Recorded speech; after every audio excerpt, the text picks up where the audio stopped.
Welcome back. In this training video, we'll learn about system controls to manage attachments. It's important to understand why there are controls on file types, file sizes, and content types. And it's necessary to understand where these controls are so that FOURA can be modified to any future business need.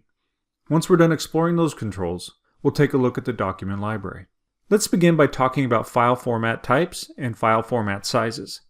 Electronic files have a file format type. These are extensions that follow the document name. There are seemingly hundreds of these extension types out there. Some file formats are huge, requiring vast amounts of storage space and lack any advantage of being a logical business format. If left unmanaged, users can unknowingly increase the business hardware and storage requirements over time, and the transfer of large files can negatively impact network performance. The use of large files also inflate the cost of backing up solutions and elongate restoration activities. The good news is that FOURA strives to find the right balance of control and usability, by allowing the business to define what types of files they want to store and how large the files should be.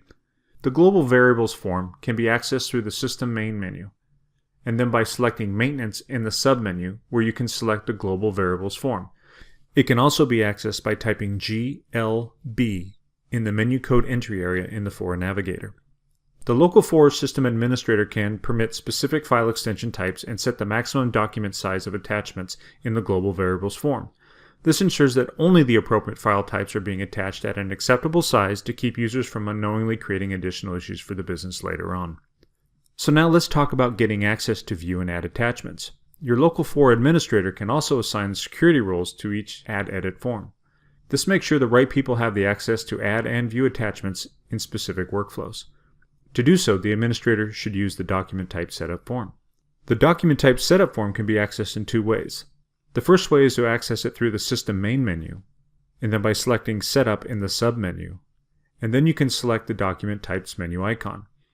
It can also be accessed by typing DTY in the menu code entry area in the FOURA Navigator. The second and probably most efficient way is to select the Contents Type button in the attachment form itself. From there, the local administrator can select the Roles tab to make any necessary security role adjustments. Simply select the security role from the drop-down menu and select whether or not the role has the ability to add edit or leave it as is to view attachments. Content Types is the second tab in the document type form. Content types are essentially a document label.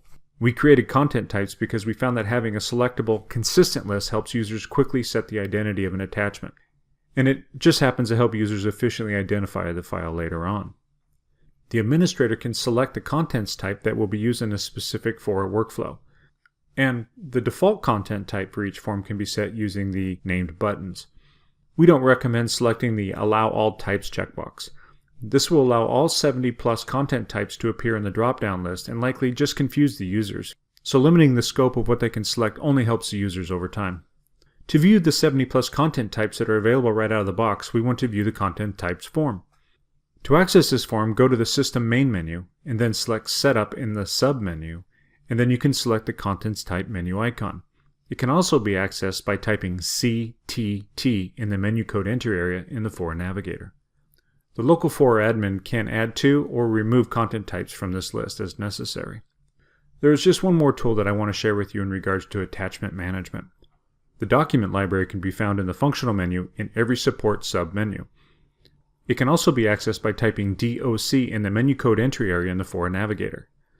The document library is a browse form that can display all of the attachments throughout FOURA.